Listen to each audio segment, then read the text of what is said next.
I'm going to ask you about the band you were with Mike D that later became the Beastie Boys. Let's rewind time to back before the Beastie Boys formed. You were one of Mike D's punk rock friends in high school, right? Yes, although we were friends before we were into punk rock. And you hung out with John Barry and Kate Schellenbach, later the drummer for Luscious Jackson. And you guys were in a band called the Young Aborigines, is that right? That's right. The Young Aborigines kind of started when I put Mike and John together and said, you guys should make music. And Mike played drums and John played guitar. So I got a bass for my birthday and we started jamming and we called ourselves the Young Aborigines. Who were your early influences? So it was a combination of Public Image, Gang of Four, Susie and the Banshees, also salsa, reggae, dub reggae, just all the different things we listened to. You know, we tried to make it cutting edge. We wanted it to be different. You have recordings of the band, which will most likely never see the light of day. That's very true, Dennis. We recorded a lot on John Barry's boombox. The tapes that we made in John Barry's loft are actually very, very clear. And they would tell you what the band sounded like. But unfortunately, because of legal issues, I would have to get everybody interested in doing that. And I'm not sure how interested people are in doing that. Maybe it's better that it remains a myth. There's one song by your band that did come up on YouTube, right? The one where Mike's on vocal. A-Hole. Right? I love that song. I think it's really funny. And I wrote it on guitar. I don't play guitar. I was just doing bar chords. And then it came up with the chorus, which was just the word asshole. And the lyrics consisted of Mike D insulting everyone in the band while I was going, you know.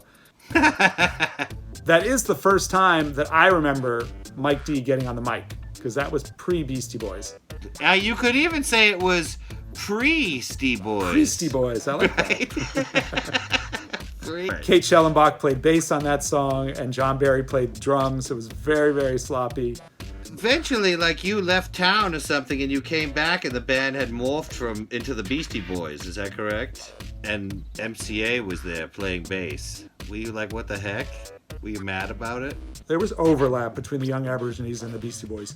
The Beastie Boys would rehearse, and then we would rehearse. Oh, that's cool. So you didn't feel too mad about them having another band yet. Right. I'm not trying to push that. I'm not trying to make you feel bad, man. At the time, it did feel a little bit like I was pushed to the side, but I also wanted to go to college. There were other things I wanted to do. Yeah, yep. I became an interested spectator. I went to, I don't know, maybe a dozen concerts at CBGB and 171A and Max's Kansas City. I saw all those shows and I thought it was so cool. And then, so when you saw the blow up, did that blow your mind? Oh yeah, that really blew my mind. But then when Paul's Boutique came out, they played you a couple of songs when you were doing the photo shoot, right? Like before it came out. Did you think it sounded cool and fresh and different? Oh yeah, yeah. We were in the car because we shot 2 locations that day. So we were in the car and they put in the unmixed, unmastered cassette of Paul's Boutique.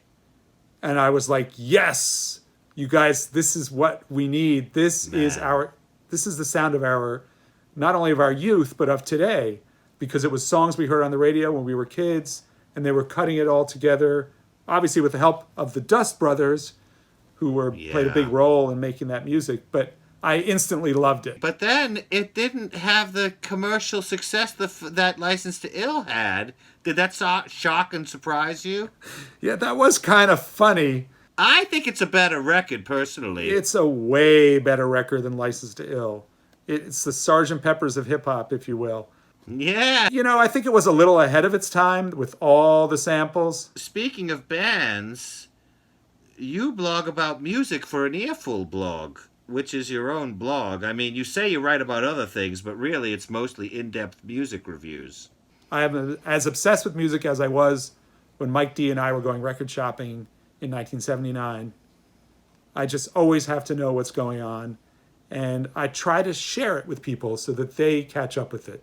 Even in this day and age, it's very hard for people to find the music that they like.